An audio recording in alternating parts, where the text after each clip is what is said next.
chronic stress. We all feel it, right?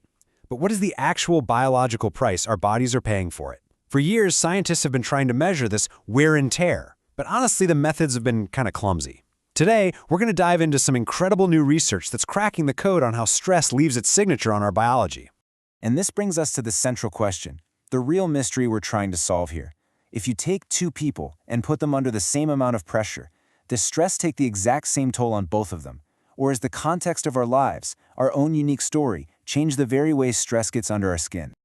So, to start, we need to get on the same page about a key concept that investigators use to track this biological cost. It's a term you're definitely going to want to remember: allostatic load.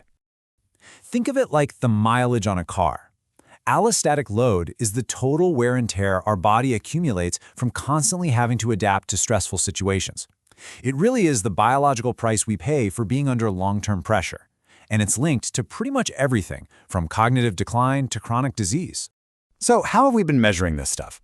Well, the old method was like casting this giant, clumsy net. Scientists would measure over 15 different biological markers, everything from stress hormones to cholesterol, and just add them up. This whole approach assumed every marker was equally important, which, as we're about to see, is a deeply flawed way of looking at it. And this is where our story gets really exciting.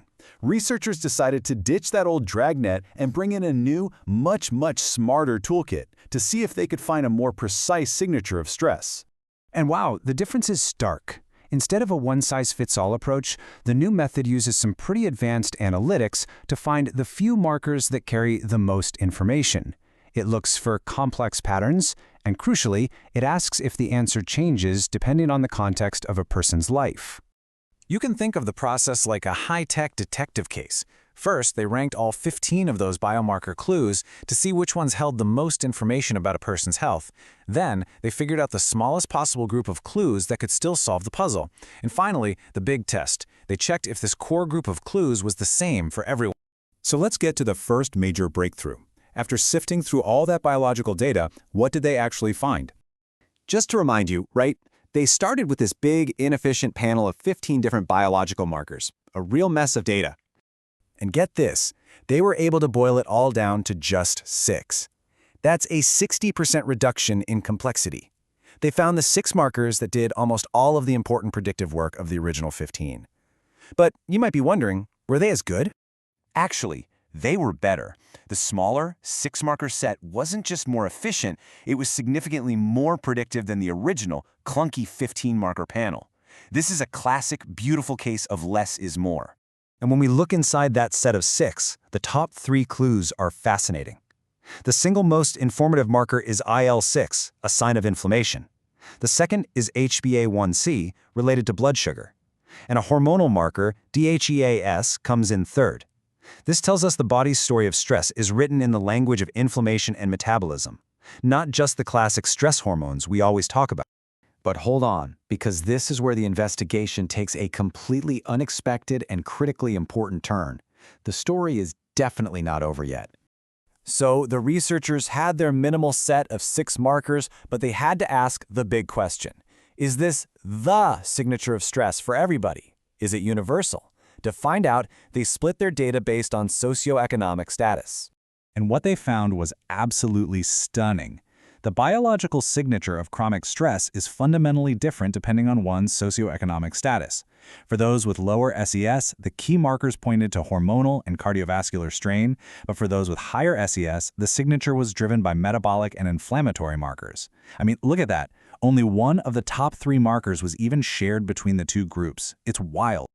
This is a massive discovery.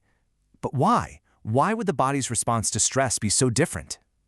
Well, the research suggests 2 distinct biological stories are being told.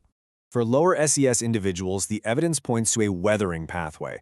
This is the result of constant chronic stress exposure that just exhausts the body's hormonal systems, leading to that cardiovascular strain. For higher SES individuals, the signature points to a lifestyle metabolic pathway, where issues like blood sugar control become more prominent signs of the body's burden. 2 different lives, 2 totally different biological tools. So what does this all mean for the future? How does this discovery really change the way we think about health and stress? Honestly, this changes everything. First, it makes measurement far more efficient. We're talking 60% fewer tests while improving accuracy. That's a huge win. But most importantly, it opens the door for personalized, context-aware medicine. We can no longer assume a one-size-fits-all model works. And by understanding these different pathways, it highlights a concrete path toward addressing health inequality. You know, as the researchers themselves state, discovering that the signature of stress changes based on context has profound implications. It forces us to rethink how we study health equity and how we design treatments that are truly personalized to an individual's life and their own unique biological story. Ultimately, this research leaves us with a powerful question.